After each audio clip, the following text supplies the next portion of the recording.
So at some point, I became the Nintendo Switch guy, which I'm fine with. You know, it's fun. I like it. I'm really passionate about the device. I love the way it's kind of changed my gaming.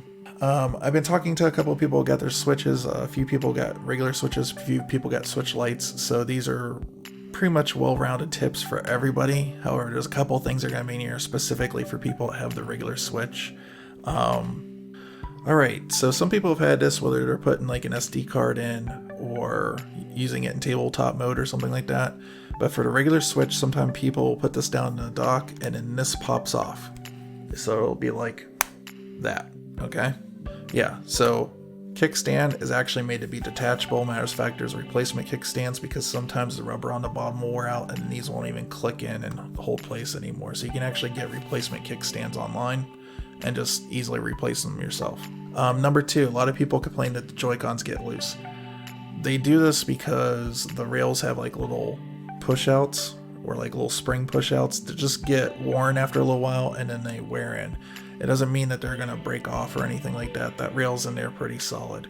Another one is somebody will drop their Switch and it doesn't lock in anymore, or they've just used it a long time. So to prevent that, inside here behind this release button, there is actually typically a plastic latch.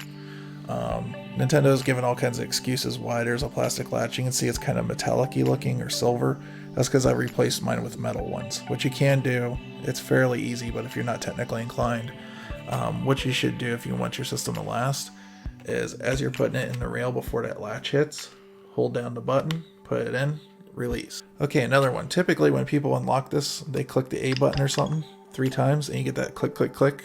Well, there's a little secret in the Nintendo Switch menu that a lot of people don't know.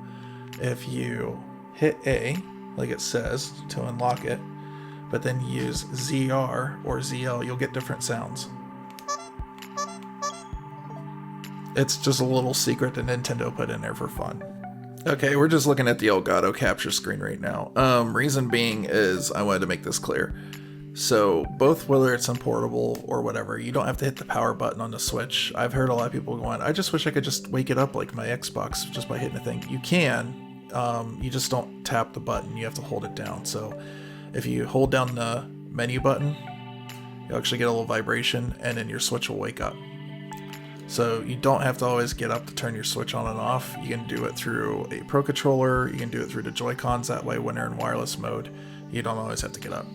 Alright, so here's the menu, and on this side, we have that little bubble over there. That's your profile, so if you have multiple people on your system, there's different ones over there, but if it's just you, you just have your bubble over there with like your little emblem that you chose or whatever, and there's some options over there we're going to go through.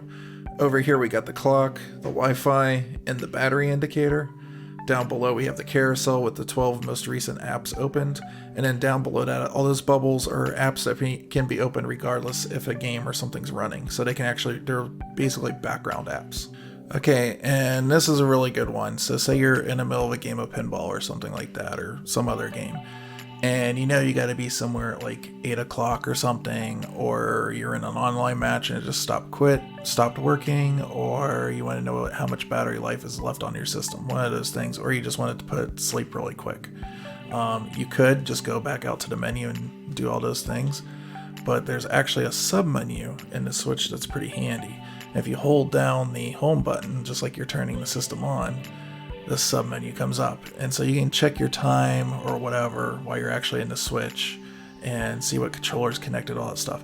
Now if you have it in portable mode, you can actually turn airplane mode off, you can adjust your screen brightness, you can adjust your volume if you want, especially for like headphone users and stuff. This is pretty nifty if you have headphones plugged in, so you can actually plug in, if you have a long enough cable and you have it on your TV but you want to use headphones, you can actually plug the headphones in and adjust the volume from here. You don't have to keep on getting up and hitting the rocker button on the Switch. So this is a pretty nifty menu, and then of course if you have a regular Switch, this is where you can go. It'll also show like you can turn the light sensor on and off if you don't like the light sensor or whatever. Sometimes I like to use it, sometimes I don't like to use it, so it's pretty nifty it's there. But this sub menu is really handy for those basic things. Alright, so the little thing that I've heard from another person is that the battery indicator, they hate that it's just an indicator and doesn't show percentage. So you can do 2 things about that. One, you can hit both ZL and ZR, and it'll actually bring up a percentage of the battery. If you actually go down here to this little gear where it's your system settings, and then go all the way down to the bottom where it says system, you can go down here, it says console battery and percentage. When you go back to the menu, you'll have a percentage all the time on the menu. You don't have to hit the 2 buttons. Not a big deal to me, but some people really want that there. Okay, so let's start with this guy over here and some of the stuff people may not know over here. So let's go ahead and open it up. So this is where your profile is. This is where your friends list is. A lot of you guys know that. What a lot of people don't know is this one right here, online play invites. So not a ton of games are using it yet, but basically what this is, if a game's capable, so typically in old Switch games, you had to message somebody through some other way because you can't do it on the Switch app, and you had to be like, I'm going to be playing this game at this time or something like that. If you can see who's playing what game, you can follow them into the game and try to send them an invite in the game, and maybe they'll see it or not. But typically it made it harder. So some of the new games are actually allowing you to do invites. So you could be playing another game and you'll get a notification on screen that, hey, so-and-so's invited you to a game. Well, you do have to have the cartridge in, so you'd have to stop the game you're playing. But if it's a game that's on your system, like the SD card or something like that, you don't even have to stop. You can actually just go in here, hit this, and then any invites you have, you just accept them from here and it'll start the game up and then go into the online lobby.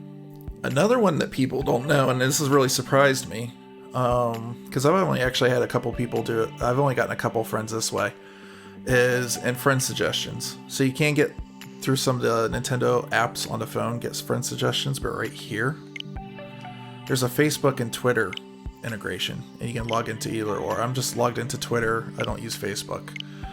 Here on Twitter, if anybody else is linked, has their Nintendo account linked, then what'll happen is when I go down here to add friend, anybody I'm friended with on Twitter and they also have their account linked will actually show up in this friend request received section, and I can actually go in there and friend them from here. It'll just automatically do it. The other thing that's cool, a lot of people don't know what this is. This is called search for nearby users. What happens is your Switch, when you hit this, it takes it a second, it goes into what's called ad hoc mode, which is like a local wireless. So if you're at an event or you're you're in school and you want to friend somebody else in school and then you both have your Switch, you don't have to have a friend code. You both can pull your Switch out, go to this, and it'll take a second for the Wi-Fi to link up, and then you just click the whatever one of these symbols, and then your Switches will exchange friend information. And then when you go back home and go online, you'll be friends. So it makes it simple. This is really cool for like conventions. This is cool for kids at school and stuff like that. I think this is a really nifty feature and a really cool way that they made this happen. Alright, last one in here. Every once in a while Nintendo does events through the summer. So they'll like have a truck riding around with like the latest games and stuff. And if you go to some of these events, they'll give like sometimes like physical items away. Like I got like keychains and stuff one time. But sometimes they'll actually give you like stuff for like physical games or goods in the e-store.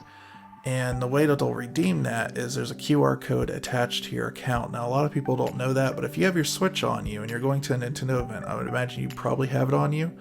If you go into your user settings and then go down here to display QR code for check-in, if you click that and they have like online items, they'll just scan this off of your Switch, and then just whatever online items that you're going to receive, that's how they get it.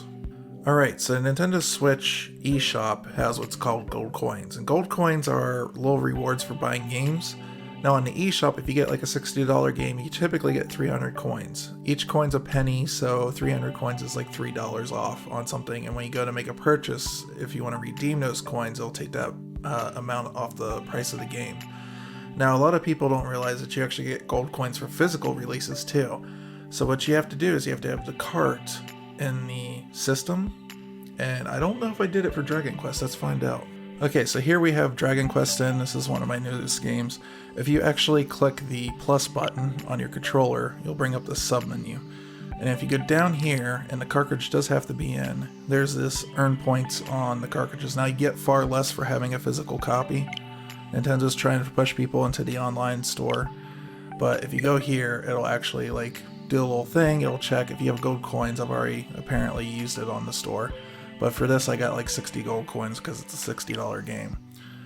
So that's typically how it goes. The coin differences you get is a lot more on the store, so if you want to go digital, that's the good thing about it. but I still like my physical copies. It still added up. I think after about a year, I was able to get like a $30 game for free, basically. So it still adds up regardless of what you're using. So if you have games and you haven't done this, redeem it because you'll get gold coins for it. Alright, let's go through some menu options here because there's a lot of things people might not know here, but I can't do it right now because we're actually docked. But if you're on an airplane and you go into Bluetooth mode and you have the regular Switch or an extra controller for your Switch Lite or something, and you want to use it, when you turn this on, it's not going to work. However, when you turn on airplane mode and you go into the actual options here, you can actually turn on specifically Bluetooth mode and keep everything else off and still use your controller. So that's one thing you can do there. Okay, another one is people sometimes get annoyed with having a lot of games on their system, taking up a lot of space, especially when they're not going to play it. You can do what's called archive or quick archive. It's here in data management. Now you can archive from the menu I showed you how to redeem points. There's a way to do it there. What archiving does is it doesn't remove the save data or the presence of the game on your system, but it deletes the actual game data. So it's a very small footprint. And if you click on that tile again, what it's going to do is re-download those games. So here in Quick Archive, what it's going to do is it's going to take it a minute, and you can actually sit here and say go through the games and just click on one, click on another, and go over here to archive data, and it's going to do that. It's going to wipe the main game data, so the bulk of the information's off your Switch, but it makes it easier for later on when you go back to that tile, you just click it, re-downloads it. Alright, so another one is here in sleep mode options. So this is one for Switch Lite owners that have gotten kind of annoyed that I've heard. So ideally what would happen is with the regular Switch, you take it out to dock and it wakes itself up because you're probably going to play it in when you pick it up out of dock. I don't always do that, but it's not a big deal. It goes back to sleep in a couple of minutes. But people have the Switch Lite, this is still set like it's a regular Switch. And so what happens is when you pull the AC cable out of the bottom of the Switch, it wakes up. And a lot of people I hear just want to charge their Switch at night, unplug it, and not have it do that because they're always constantly having to shut it back off. But you really don't have to. You wait a couple minutes and it shuts itself back off. But if you don't like that, you can go down here to wake when AC adapter is disconnected. You can set this off so when you remove it from either the dock or remove the power cable from the Switch Lite, it doesn't wake up. Alright, most new TVs and even my TV from like a decade ago had what's called HDMI CEC, and stands for Consumer Electronics Control. Now some companies will try to call it like Samsung Link or something like that, but it's a standard that's built into HDMI's spec. Is when you go down here to match power state, what this does is it's an HDMI CEC thing. So say my TV is completely off. If I turn the switch on, in a couple minutes it's going to turn it on. It's going to switch it to the right input. If I turn my TV off and my switch is still on, my TV will send that signal that it's shut off to the switch, and then the switch will go to sleep a couple seconds later. Okay, and last one with the UI and stuff. Here, a lot of people don't like how when you take the headphones out, the volume mutes and you have to hit the volume rocker to get the sound coming back out of the Switch. That's on by default, but you can actually go here and into system settings, go down a little bit, and you'll find this here. Mute headphones when disconnected. You can just turn it off. It'll stop doing that. Also, if your headphones seem lower than normal and you want them a little bit louder, if you turn this lower max headphone volume, so it doesn't allow you to turn the volume up all the way or get super loud, if you turn this off, it'll actually allow the volume to get a little bit higher. Okay, I'm just using this as an example. A lot of people don't know this about the Switch, but some people like look at games but not want to buy them right away on the store, and then you'll be like, well damn, how would I find that in the store again? There's actually a wishlist option. The way that works is if you go over here to where it says proceed to purchase down here, there is a little heart. If you click on that, it'll add to your store wish list. The way that you get to that, so you go back out and say you go back to your main section. So just like in your home menu, you have your profile pic over there. You can click on this, and I'm going to skip a little step of it because some information is going to pop up, but there's a wish list option. So over here on the side, this menu will pop up, and if you go down a little bit, you have a few options here like re-download and stuff. We'll go through that in a second, but wishlist is right here. As you can see, Mario Kart was added, our own Mario Kart, even though it's at a good sale price right now. But I go here into my trash can and delete it from my list. but you can click on any of these and it will actually take you directly to the store page. You don't have to remember what the game was or go back. If it looks cool, add it to your wish list. Alright, and right below the wish list you have one other really cool option. So sometimes you might be trying to archive, but the delete option's there. So you've completely deleted a game and you're like, how do I get it back? If you go down one below wish list, you can actually go in here and anything you've ever purchased, any demo, anything like that will show up in the store here. You can actually just scroll down, look for it, hit the cloud button, and it'll start re-downloading and installing on your Switch. Alright, so there's some tricks, tips, and a secret about the Switch in there. And if you have any other information, like something I didn't cover, please drop it in the comments down below. If you have any questions, ask them down below. And yeah, hopefully you guys like this video, and I'll see you in the next one. Later.